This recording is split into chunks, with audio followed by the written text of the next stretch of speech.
Hey gang, super busy today. I'm in the my office, so I'm just shooting on the Fujifilm X-S10 today since it's all set up to go.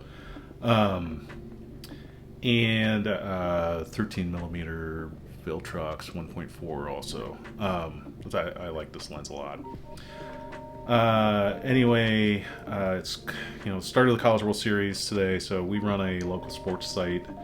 Um, and there's going to be coverage, and there's people that want to advertise on the site for College World Series coverage. So I'm setting up ads this morning to go on all those. And then, yeah, thanks for the nice notes on my little art film yesterday. That was fun. I did shoot that on the DJI Action 5 Pro, and that KNF variable ND filter worked really well. I wasn't able to do. I just figured I have this camera all set up and ready to go while I'm sitting here working, so that's easy. And I wanted to mess around a little bit yesterday with Dehancer. I've been using the mobile app for Dehancer for like 2 years, and so I finally got tired of, like, I was running all my footage, like uploading it into the Photos app on iOS, and then like running my footage through the mobile app, and then re-importing it back into, at the time I was using Premiere Rush. So I've been using it for a while. I finally plunked down the money, so I switched to Final Cut Pro from Premiere just because it runs a lot better on my Mac, and then I got Dehancer finally. And you can do a little bit more fine tuning. You can do a lot of that in the app. And if you are looking at maybe experimenting with Dehancer, give it a try. It will make your phone run hot.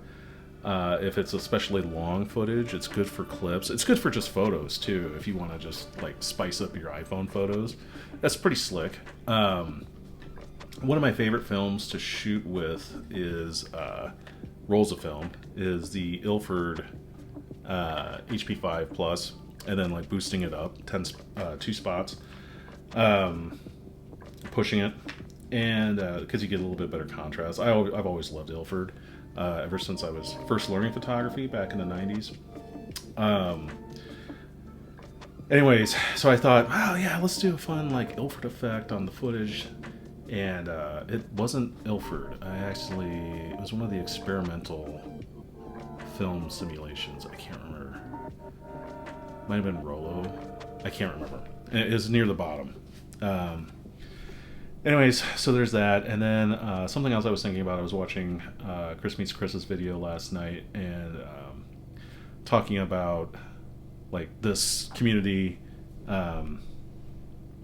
Something that I thought was cool. It reminds me a lot of what blogging used to be in the early 2000s. It was a lot more personal. And doing this now, especially with the DJI Action 5 Pro, it is frictionless. And I like just how lo-fi it is. Like, I was practicing, and I posted an old vlog that I did for my Patreon where it was a lot more cinematic. It's a lot of work, and it's so much work. And I am not skilled in those dark arts.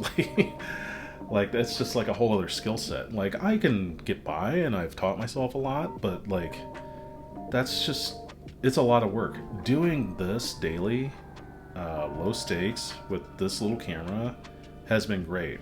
And like something like today, like I have this all set up ready to go. So that's not a big deal to just hit record. Because sometimes I'm doing like tutorial videos and stuff on my Patreon that are a little bit more in depth than what I would normally do. So it's nice to have this all ready to go. So that's what I'm doing today. But if I'm on the go, I'm not taking. I mean, the Fuji X-S10 is quite small, but and very compact. But once you get, like, I've got the Viltrox 13 millimeter 1.4 on it right now.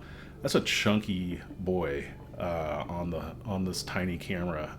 It looks good, but and like it just everything really works well on it.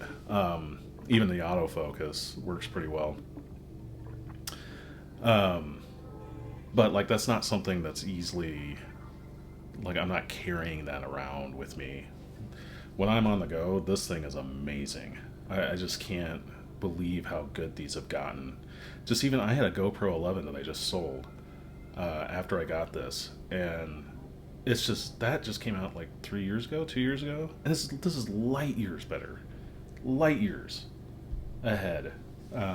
It's so nice. Anyway, I really like just watching your guys' videos and getting a glimpse into your guys' lives and how personal this kind of scene is, and it reminds me a lot of what the internet used to be in the early days before we were gaming everything for SEO algorithms, honestly.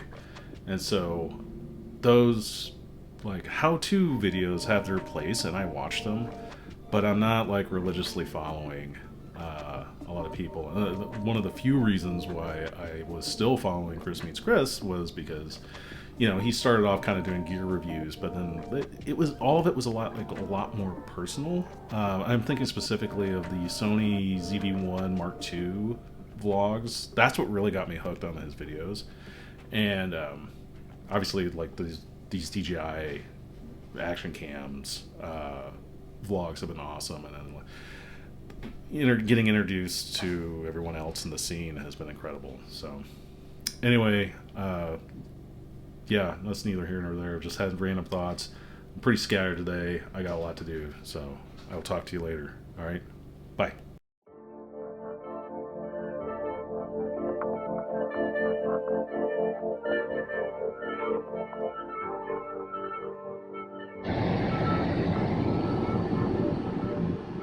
Look at that big boy. It's kind of swooped in. I think that's as close as I'm going to get.